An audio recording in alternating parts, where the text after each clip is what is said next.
ನಾಯಕರುಗಳು ಮುಖ್ಯಮಂತ್ರಿಗಳು ಆದಂತಹ ಕ್ಷೇತ್ರ. ಅಂತ ಕ್ಷೇತ್ರದಲ್ಲಿ ಶಾಸಕರಾಗಿ ಆಯ್ಕೆ ಆಗಿರ್ತಕ್ಕಂಥದ್ದೇ ಬಹಳ ಒಂದು ಆಶ್ಚರ್ಯ. ಆ ಕ್ಷೇತ್ರದಲ್ಲಿ ನಿಂತು ಗೆದ್ದು ಅದ್ರ ಜೊತೆಗೆ ಮಂತ್ರಿ ಆಗ್ತಕ್ಕಂಥ ಅವಕಾಶ ಅವೆಲ್ಲ ಬಂದಾಗ ಅವರು ನಮ್ಮ ಕ್ಷೇತ್ರಕ್ಕೆ ಇರಲಿಲ್ಲ.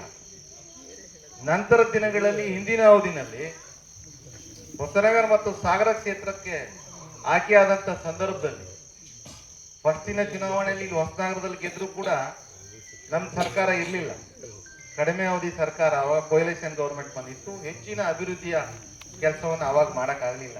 ಹಿಂದೆ ನಡೆದಂತಹ ಹಿಂದಿನ ಅವಧಿನಲ್ಲಿ ಈ ಒಂದು ಸಾಗರ ಹೊಸನಗರ ಕ್ಷೇತ್ರಕ್ಕೆ 2800 ಕೋಟಿ ಅನುದಾನವನ್ನ ತಂದು ಈ ಕ್ಷೇತ್ರದ ಅಭಿವೃದ್ಧಿಯನ್ನ ಮಾಡಿರ್ತಕ್ಕಂಥದ್ದು ಯಾರಾದ್ರೂ ಒಬ್ರು ಇದ್ರೆ ಅದು ಹರ್ತಾಳ್ ಹಾಲಪ್ಪನವರು ಅಂತಕ್ಕಂಥದ್ದನ್ನ ನಾವು ಹೆಮ್ಮೆಯಿಂದ ಹೇಳ್ಬೇಕಾಗ್ತದೆ. ಚುನಾವಣೆಗಳು, ಸೋಲು ಗೆಲುವು ಈ ರಾಜಕೀಯ ವ್ಯವಸ್ಥೆನಲ್ಲಿ, ಈ ಜೀವನದಲ್ಲಿ ಎಲ್ರಿಗೂ ಸಹಜವಾಗಿರ್ತದೆ. ಎಂತೆಂಥ ಘಟಾನುಘಟಿಗಳಲ್ಲಿ ಇಂದಿರಾ ಗಾಂಧಿಯವರು ಸೋತಿದ್ದಾರೆ, ಸ್ವತಃ ಯಡಿಯೂರಪ್ಪನವ್ರು ಸೋತಿದ್ದಾರೆ, ಎಂತೆಂಥ ವಾಜಪೇಯಿ ಅವರು ಸೋತಿದ್ದಾರೆ. ಹಂಗೆ ಸೋಲು ಗೆಲುವು ಈ ರಾಜಕೀಯ ಜೀವನದಲ್ಲಿ ಸರ್ವೇ ಸಹಜವಾಗಿ ತಗೊಂಡಾಗ ಆ ನಾಯಕತ್ವ ಗುಣ ಇರೋದ್ರಿಂದ ನಮಗೆ ಓಟ್ ಹಾಕಿರ್ತಕ್ಕಂಥ ಜನರ ಋಣವನ್ನ ತೀರ್ಸ್ಬೇಕು ಅಂತಕ್ಕಂಥ ತುಡಿತ ಇದ್ದಿದ್ರಿಂದ ಇವತ್ತು ಅವರು ಜನನಾಯಕರಾಗಿ ನಿಮ್ಮೆಲ್ಲರ ಜೊತೆಗೆ ಸೋತಾಗಲೂ ಕೂಡ ನಮ್ಮ ಕಷ್ಟಗಳಿಗೆ ಸ್ಪಂದನೆ ಕೊಡ್ತಕ್ಕಂಥ ಕೆಲಸವನ್ನ ಮಾಡ್ತಾ ಇದ್ದಾರೆ. ಅದು ಅತ್ಯಂತ ಹೆಮ್ಮೆಯ ಸಂಗತಿ ಅಂತಕ್ಕಂಥದ್ದನ್ನ ಈ ಸಂದರ್ಭದಲ್ಲಿ ವ್ಯಕ್ತಪಡಿಸ್ತಾ, ಈ ರಾಜಕೀಯ ವ್ಯವಸ್ಥೆ ಒಳಗಡೆ ಕಾರ್ಯಕರ್ತರು, ರಾಷ್ಟ್ರೀಯ ಪಕ್ಷ, ಈ ವ್ಯವಸ್ಥೆ ಮಧ್ಯೆ ಒಬ್ಬರು ನಾಯಕರು ಜನಪ್ರತಿನಿಧಿ ಆಗ್ತಕ್ಕಂಥದ್ದು ಬಹಳ ಕಷ್ಟದ ಸಂಗತಿ. ಯಾಕೆ ಅಂತ ಹೇಳಿದ್ರೆ ಬಹಳ ಒಳಸುಳಿಗಳು. ಯಾವುದೋ ಕಾರಣಕ್ಕಾಗಿ ಯಾವುದೋ ಸಂದರ್ಭದಲ್ಲಿ ಟಿಕೆಟ್ ತಗೊಳ್ಳೋದೇ ಒಂದು ಕಷ್ಟ, ಟಿಕೆಟ್ ತಗೊಂಡ್ಮೇಲೆ ಚುನಾವಣೆ ಮಾಡೋದೇ ಕಷ್ಟ. ಅವರು ನಾಯಕತ್ವದಲ್ಲಿ ಯಾವಾಗಲೂ ಜನಪ್ರತಿನಿಧಿಗಳ ಕಷ್ಟಗಳು ಏನಂತ ಹೇಳಿದ್ರೆ, ನಾವು ಒಂದಿಷ್ಟು ಜನರ ಸಣ್ಣ ಮಟ್ಟದಲ್ಲಿ ಒಂದು ಲೀಡರ್ ಆಗಿರ್ತೀವಿ, ಅವರ ಹತ್ರ ಹೋದಾಗ ನಮ್ಮ ಕೆಲ್ಸಕ್ಕೂ ಯಾವ್ದೋ ಸ್ಪಂದನೆಗೆ ಅಂತ ಹೋಗಿರ್ತೀವಿ, ಅವರು ಅದಕ್ಕೆ ಸ್ಪಂದನೆ ಕೊಡ್ತಾರೆ. ಅದೇ ರೀತಿಯಲ್ಲಿ ನನಗೂ ಮತ್ತೊಬ್ಬ ಇನ್ನೊಬ್ಬ ಲೀಡರ್ಗೆ ಯಾರಿಗೂ ಆಗೋದಿಲ್ಲ. ಆ ಕೆಲಸನ ತಕ್ಷಣ ಇವ್ರು ಮಾಡ್ತಿರ್ತಾರೆ. ಇನ್ಯಾವುದೋ ಫೋನ್ ಬರುತ್ತೆ, ಸ್ವಲ್ಪ ಹೊತ್ತಾದ್ಮೇಲೆ ಇನ್ನೊಬ್ಬ ಬಂದಿರೋ ಕಾರ್ಯಕರ್ತನು ಮಾತಾಡಿಸ್ತಾರೆ. ಕೆಲವೊಂದು ಸಂದರ್ಭ ಆಗೋದಿಲ್ಲ. ಅವಾಗ ಇಲ್ಲಪ್ಪ ಅವ್ನ ಕೆಲಸ ಮಾಡಿದ್ರು, ಬಹಳ ಸ್ಪಂದನೆ ಕೊಟ್ಬಿಟ್ರು, ನನ್ನನ್ನು ಮಾತೇ ಆಗ್ತಿಲ್ಲ ಅಂತಕ್ಕಂಥ ಭಾವನೆಗಳನ್ನು ನಾವು ಹೊರಗಾಗಿ ಕೆಲವು ಕಾರ್ಯಕರ್ತರು ಮಧ್ಯೆನೇ ಗೊಂದಲಗಳು. ಯಾರಿಗೋ ಹೆಚ್ಚು ಪ್ರಾತಿನಿಧ್ಯ ಕೊಡ್ತಾರೆ, ಇನ್ಯಾರಿಗೋ ಪ್ರಾತಿನಿಧ್ಯ ಕೊಡಲ್ಲ.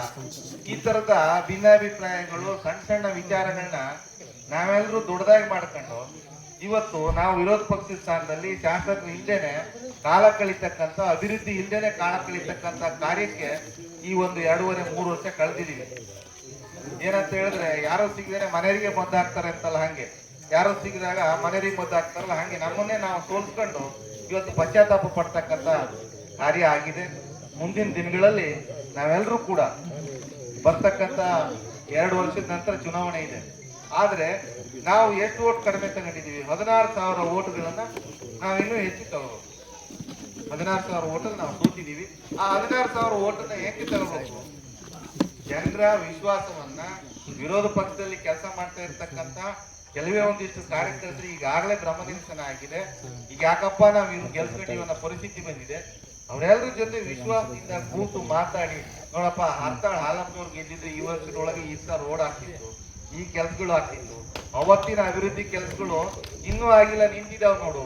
ಈ ತರದ ಜನರ ಮಧ್ಯೆ ಮಾತಾಡ್ತಕ್ಕಂಥ ಕೆಲಸವನ್ನ ನಮ್ಮ ಕಾರ್ಯಕರ್ತರು ಮಾಡಿದ್ರೆ ಮುಂದಿನ ದಿನಗಳಲ್ಲಿ ಮತ್ತೊಮ್ಮೆ ನಾವು ಹರ್ತಾಳ್ ಹಾಲಪ್ಪನವ್ರನ್ನ ಈ ಕ್ಷೇತ್ರದ ಶಾಸಕರಾಗಿ ನೋಡ್ಬೇಕು ಅಂತಕ್ಕಂಥ ಎಲ್ಲ ಇರ್ತಕ್ಕಂಥ ಕಾರ್ಯಕರ್ತರ ಭಾವನೆ ಈಡೇರ್ತದೆ.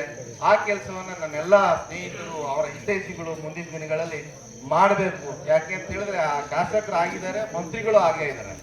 ಅವಶ್ಯಕತೆ ಇರ್ತಕ್ಕಂಥದ್ದು ನಮಗೆ.